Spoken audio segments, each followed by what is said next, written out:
बिजली की बात करती है, पानी की बात करती है, शिक्षा की बात करती है। हम ये जाति धर्म के नाम पे लड़ाई लाने वाले लोग नहीं है। हम तो गारंटी देते हैं और जो हम गारंटी देते हैं गारंटी को पूरी करते हैं। जो गारंटी हमने दिल्ली में दी उस गारंटी को पूरा किया। हमने दिल्ली के लोगों से कहा हम आपको बिजली देंगे, लोगों को बिजली दी। हमने पंजाब के लोगों से कहा आपको बिजली देंगे, हमने बिजली दी। हमने पानी की बात करी, हमने अच्छे स्कूल की बात करी, अच्छे अस्पताल की बात करी, अच्छे मोहल्ला क्लिनिक की बात करी और वही गारंटी अब हम पहली बार चुनाव लड़ने के लिए मध्य प्रदेश गारंटी तो मोदी जी भी दे रहे हैं कि भ्रष्टाचारियों को छोड़ेंगे नहीं, सबको जेल भेज देंगे। अमीश भाई, मोदी जी देते हैं जुमला 15 लाख का जुमला, 2 करोड़ रोजगार का जुमला और मिला किसी को नहीं आता। के शराब के ठेके खोलेंगे, पंजाब को नशा मुक्त बनाएंगे, दिल्ली को नशा मुक्त बनाएंगे, दिल्ली को नशा युक्त बना उत्तर दिया प्रदेश और प्रदूषण मुक्त बना दिया। नशा मुक्त और प्रदूषण मुक्त बना दिया। आप बीच में बोल रहे हैं ऐसी गारंटी है और ऐसी सेमीफाइनल है। कांग्रेस तो इनको सेमीफाइनल खेलने नहीं दे रही है और कांग्रेस इनकी गारंटी नहीं ले रही है, ना ये कांग्रेस की गारंटी ले पा रहे। अच्छा चलिए आते हैं मेन मुद्दे पर। देखिए अभी इन्होंने कहा कि भाषा की मर्यादा। मैं हमेशा मुझे अच्छा लगता है कि जब भाटी जी मेरे साथ होते हैं डिबेट में, ये एक बहुत ही अनुभवी व्यक्ति है। भाटी जी आप उस समय पर मेरे से ज्यादा एक्टिव रहे होंगे। वाजपेयी जी को सदन के पटल पर सोनिया गांधी ने गद्दार कहा था, वहां पर दूर दूर तक मोदी जी तो थे भी नहीं। उस समय पर आपने विरोध किया था क्या? जब कहा था एक शेरनी 100 लंगूर, और 100 लंगूर में कौन थे? लोहिया, जेपी, मुलायम सिंह यादव, कांग्रेस के जो भी विरोधी दल थे, बीजेपी के बड़े नेता वाजपेयी जी, अडवाणी जी, 100 लंगूर कहा था, तब आप कहां थे? और मैं आपसे एक चीज पूछा।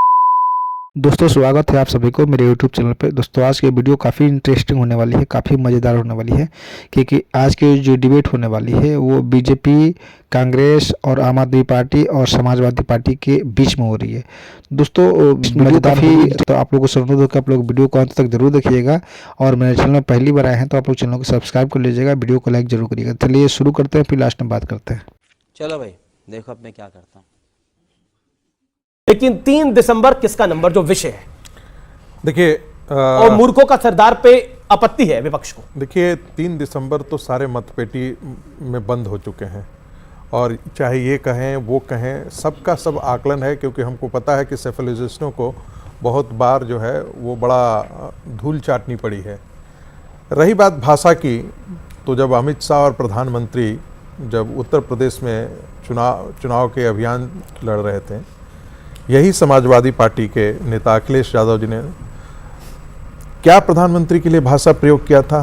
2 गुजराती गधों शब्द का प्रयोग किया था। ये लोग भाषा सिखा रहे हैं। प्रधानमंत्री के लिए चौकीदार चोर है, सुप्रीम कोर्ट ने नहीं कहा था, किसी और ने नहीं कहा था। इस प्रकार की भाषा अपने प्रधानमंत्री के लिए, कांग्रेस पार्टी के युवराज और उनके सबसे बड़े नेता राहुल गांधी जी कहते थे तू। ये मैं आप कोई भी, आप सब बच्चे हैं, हम तो यूनिवर्सिटी में पढ़ाते हैं, आप लोग कोई भी गूगल करके आप देख लीजिएगा। हम अपने से बड़ों के प्रति इस प्रकार के असंस्कारित भाषा का प्रयोग नहीं करते हैं। एक उम्र की भी हमारी सीमा होती है और प्रधानमंत्री का पद, हम भाटी जी को चाहे कुछ भी हो जाए, मैं तू तड़ाका नहीं कर सकता। इसलिए नहीं कर सकता क्योंकि हम बड़े हैं ये, और बड़े का हमारे भारत की परंपरा में, भारत के सांस्कृतिक मर्यादा में इसकी कोई जगह नहीं है। लेकिन वो सारी मर्यादाएं तोड़ करके राहुल गांधी जी ने इसका प्रयोग किया। मुझे ऐसा लगता है कि जो राजनीति की जो गिरावट है और जो प्रतिद्वंदिता होनी चाहिए थी, उसकी जगह जो वैमनस्यता है, इसका सूत्रपात श्रीमती सोनिया गांधी जी ने उसी समय रख दिया था जब एक चुने हुए मुख्यमंत्री के लिए उन्होंने मौत का सौदागर शब्द। ठीक है sir, you made your point. Okay जी, कुलदीप जी, क्या आपको लगता है कि 3 दिसंबर किसी का भी नंबर आए, लेकिन आम आदमी पार्टी का नंबर तो नहीं आने वाला इन 5 में से किसी राज्य के अंदर? देखिए 3 दिसंबर तो जो नंबर जनता का नंबर है, जनता तय कर चुकी है कि उसे किसको लेके आना है। और जो सरकारें वहां रही हैं, चाहे मध्य प्रदेश में रही हो और राज्यों में रही हो, उन्होंने जनता को धोखा दिया। आम आदमी पार्टी स्पष्ट करती है, आम आदमी पार्टी हमेशा युवाओं की बात करती है, बिजली की बात करती है, पानी की बात करती है, शिक्षा की बात करती है। हम ये जाति धर्म के नाम पे लड़ाई लाने वाले लोग नहीं है। हम तो गारंटी देते हैं और जो हम गारंटी देते हैं गारंटी को पूरी करते हैं। जो गारंटी हमने दिल्ली में दी उस गारंटी को पूरा किया। हमने दिल्ली के लोगों से कहा हम आपको बिजली देंगे, लोगों को बिजली दी। हमने पंजाब के लोगों से कहा आपको बिजली देंगे, हमने बिजली दी। हमने पानी की बात करी, हमने अच्छे स्कूल की बात करी, अच्छे अस्पताल की बात करी, अच्छे मोहल्ला क्लिनिक की बात करी और वही गारंटी अब हम पहली बार चुनाव लड़ने के लिए मध्य प्रदेश। गारंटी तो मोदी जी भी दे रहे हैं कि भ्रष्टाचारियों को छोड़ेंगे नहीं, सबको जेल भेज देंगे। अमीश भाई, मोदी जी देते हैं जुमला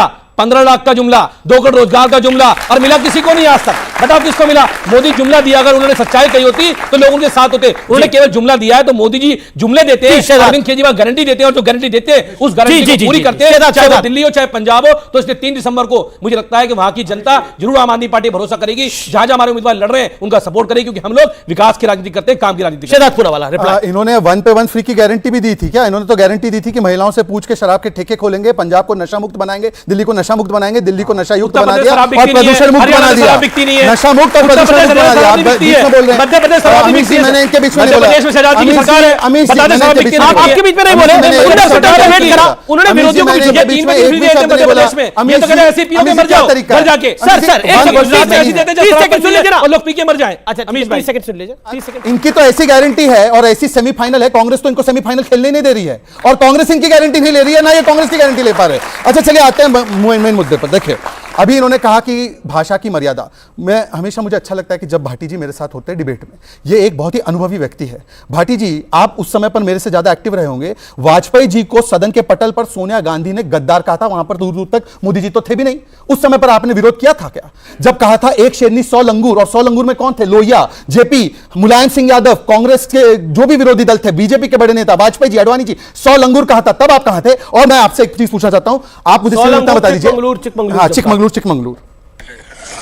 अरे भाई छोड़ो, अखिलेश कांग्रेस पार्टी को कहना चाहता हूँ, अपने चिरकुट अखिलेश जी कह रहे चिरकुट नेता कांग्रेसियों को, वो कह रहे अखिलेश, ये कौन सी भाषा की मर्यादा है? वो ये भी बता दीजिए। और वो उनका पर्सनल मैटर है, मतलब उनका पर्सनल मैटर नहीं है, बात शब्दों की। अरे मैं अपनी कर रहा हूँ भाई, आपका तो स्टेक ही नहीं है, आपका तो स्टेक ही नहीं है, इनकी तो पार्टी नहीं है, तेलंगाना में पार्टी नहीं है, इनकी पार्टी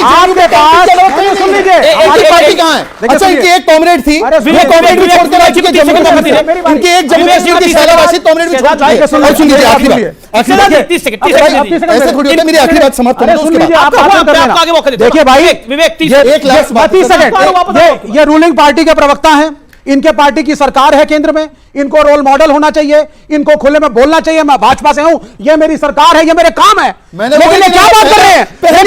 मेरा कोई काम नहीं। ये आम आदमी पार्टी में कमी, वो समाजवादी में कमी, ये लेफ्ट में कमी, ये कांग्रेस में कमी, ये लड़ रहे हैं, वो मिल रहे हैं। आपने क्या किया? जी क्या है आपकी उपलब्धि?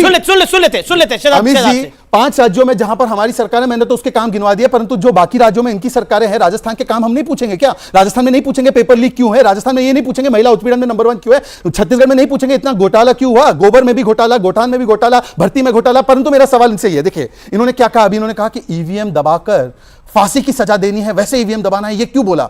भाटी जी, अगर पीएफआई की मार्च निकाली जाती है राजस्थान में और हिंदू यात्राओं को रोक लगाई जाती है, तो ऐसे पीएफआई के आतंकवादियों को फांसी की सजा देने के लिए ही हम वोट देंगे।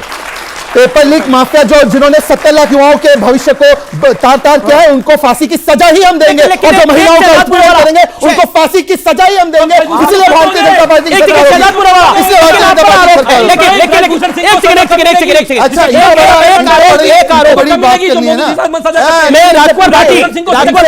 गारंटी दीजिए लोगों को आज। ठीक है, ब्रजभूषण सिंह को सजा कम मिलेगी, ये गारंटी देकर बताएं, जिनके खिलाफ देश की महिला पहलवान बैठी हुई थी। मैं जवाब देता हूं, इसका सवाल जवाब आगे दीजिएगा। लेकिन राजकुमार भाटी, बीजेपी पे आरोप लग रहा है कि वो हर चुनाव की तरह इस चुनाव में भी कम्युनल कार्ड खेल रही है। प्रधानमंत्री मोदी पे आरोप लग रहा है, उत्तर प्रदेश के मुख्यमंत्री योगी आदित्यनाथ जी पे आरोप लग रहा है, शेदात पूनावाला पे भी आरोप लग रहा है कि इन्होंने ट्वीट कर दिया कन्हैयालाल साहू की वो की संकेतिक वो मशीन जिसके अंदर खून के धब्बे थे, और बोला कि देखिए इसका अब आप लोगों को बदला लेना है जब आप वोट डालने जाएंगे। क्या आपको लगता है ये बीजेपी का सेट पैटर्न है, या फिर ये विपक्ष को फंसाने की एक रणनीति होती है, क्योंकि आप लोग भी अक्सर गलती कर जाते हैं? ये माननीय मोदी जी का सिद्धहस्त फार्मूला है, उनका क्या फार्मूला है? फार्मूला है सिद्धहस्त जी, कि वो जब भी चुनाव का जो यानी फिक्स्ड फार्मूला है। हाँ, प्रचार खत्म होता है जिस समय 5 बजे चुनाव आचार संहिता लागू हो जाती है एक दिन पहले, कि अब कोई प्रचार नहीं करेगा। प्रचार ना करने का मतलब होता है पार्टी का सिंबल, पार्टी का कैंडिडेट, पार्टी के चुनाव चिन्ह, पार्टी का कोई नेता सार्वजनिक रूप से न दिखाई दे। मोदी जी तुरंत हर चुनाव में, ऐसा नहीं इसी चुनाव में हुआ है, और अब तो इतने हैबिचुअल हो गए हैं वो कि हम आपत्ति भी नहीं करते, क्योंकि उनकी आदत है, वो करते हैं। हर चुनाव के बाद किसी न किसी मंदिर में पहुंच जाते हैं, मूर्ति के सामने ध्यान लगा के बैठ जाते हैं, तिलक लगा के चौड़ा सा, और सारे चैनल जो चैनल है उनके समर्थक सहजद भाई चैनल कैमरा ले लेके पहले ही पहुंच जाते हैं, क्योंकि सेट होता है प्रोग्राम, और फिर उसे 12 घंटे तक चैनल दिखाते रहते हैं। ये आचार संहिता का उल्लंघन है, ये संचार साधनों का दुरुपयोग है, और ये कानून को अंगूठा दिखाना है कि मैं तो इस तरह कानून तोड़ूंगा, तुम मेरा बिगाड़ो, क्या बिगाड़ोगे? एक बात तो एक मिनट आप बोल लीजिए, उसके बाद दो बातों का जवाब और दे दूं। एक तो शहजाद भाई ने गिनवाई गलतियां, किसने किस के लिए क्या कहा। मैं ईमानदारी से ये मानता हूं कि हम किसी की कमियां गिनवा के अपनी कमियों को नहीं छिपा सकते, हमें पहले अपनी कमी गौर करनी चाहिए। मेरी कोई गलती है, मैं तुरंत मानने को तैयार हूं, लेकिन जो आपने कहा कि गधा कहा था, गधा उनके लिए नहीं कहा था। मोदी जी देश के प्रधानमंत्री हैं, मैं उनका सम्मान करता हूं, मेरी पार्टी सम्मान करती है। गधा उनके लिए नहीं कहा था। ये स्टूडेंट बैठे हैं सारे, उस पर चेक करो गूगल पे, अभी गुजरात के गधे पूरी दुनिया में प्रसिद्ध हैं, देश में नहीं पूरी दुनिया में। गुजरात में बहुत अच्छे नस्ल के गधे पाए जाते हैं। ओके तो उसके लिए कहा था गुजरात के गधे सारे देश में घूम रहे हैं। ये बहुत अच्छी बात है। तो उस लॉजिक से प्रधानमंत्री मोदी का बयान, एग्जैक्ट बयान मेरे पास वीडियो में चलाना नहीं चाहता, वेस्ट ऑफ टाइम है। उन्होंने कहा कांग्रेस के महाज्ञानी, और फिर उन्होंने कहा मूर्खों के सरदार। तो इन्होंने कांग्रेस के महाज्ञानी क्यों राहुल गांधी को नहीं समझा? मतलब राहुल गांधी ने अपनी छवि ऐसी बना ली है कि कोई महाज्ञानी समझने को। दोस्तों उम्मीद करते हैं कि डिबेट आप लोग काफ़ी अच्छा लगा होगा, काफ़ी मज़ा आया होगा। आप लोग कमेंट करके अपनी प्रतिक्रिया जरूर दें। चैनल पर नए हैं तो चैनल को सब्सक्राइब जरूर कर लें, वीडियो को लाइक करना नहीं भूलें।